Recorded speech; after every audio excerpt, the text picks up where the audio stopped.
योगी सरकार का कलंक एलडीए। उत्तर प्रदेश में अपनी साफ सुथरी छवि के दम पर योगी आदित्यनाथ दूसरी बार सरकार बनाने में सफल रहे, लेकिन एलडीए उनकी साफ सुथरी छवि पर कलंक लगा रहा है। प्रदेश की राजधानी में ऐसा कोई क्षेत्र नहीं होगा जहां एलडीए के अधिकारियों के संरक्षण में अवैध निर्माण न हो रहे हों। सबसे दिलचस्प बात यह है कि अवैध निर्माण की शिकायत एलडीए में की जाती है तो एलडीए के अधिकारी अवैध निर्माणकर्ता को इसकी जानकारी दे देते हैं। इसके अलावा एलडीए अवैध निर्माण के खिलाफ कार्रवाई करने में कोई कोई बहाना बनाते रहते हैं, जिससे निर्माण कार्य पूरा हो जाए और एलडीए सिर्फ धारा 27 व 28 की नोटिस काट हाथ झाड़ कर किनारे खड़ा हो जाए। चौक क्षेत्र के हिरण पार्क के पास जीवनलाल पंसारी के सामने पिछले काफी दिनों से अवैध रूप से बहुमंजिला भवन का निर्माण हो रहा है। पूर्व विधायक यूसुफ खान के पुत्र मोहम्मद मुन्ने खां का कहना है कि उन्होंने 18 जनवरी को मुख्यमंत्री व एलडीए के उपाध्यक्ष को प्रार्थना पत्र दे करके अवैध निर्माण रुकवाने का अनुरोध किया था। उस समय भवन निर्माण के लिए केवल कॉलम खड़े थे।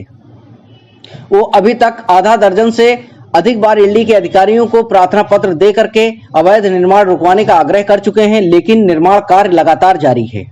एलडीए के अधिकारी कभी फोर्स न मिलने, कभी मीटिंग होने व कभी कोई अन्य बहाना बनाकर मामले को टालते जा रहे हैं। मुन्ने खां का आरोप है कि एलडीए के अधिकारी परोक्ष रूप से अवैध निर्माणकर्ता को संरक्षण दे रहे हैं, जिससे वो दिन रात अपना अवैध निर्माण करवा सके।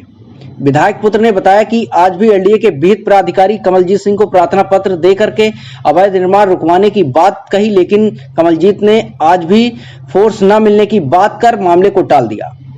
यह घटना एलडीए में चल रहा है भ्रष्टाचार की वानगी है। ऐसा नहीं कि शहर में कोई निर्माण कार्य हो रहा हो और उसकी जानकारी एलडीए को ना हो। निर्माण कार्य शुरू होता ही तब है जब एलडीए का क्षेत्र का अवर अभियंता हरी झंडी दे देता है। हरी झंडी देने का मतलब है एक मोटी डील। अवर अभियंता अवैध निर्माण के दौरान जो वसूली करता है वो एलडीए में टॉप स्तर तक पहुंचता है। यही कारण है कि एलडीए में किसी स्तर पर शिकायत की जाए कोई फर्क नहीं पड़ता है। यहाँ सवाल यह है कि एलडीए में व्याप्त भ्रष्टाचार पर योगी अपनी पहली सरकार में अंकुश नहीं लगा सके तो क्या दूसरी पारी में भी योगी सरकार लाचार रहेगी?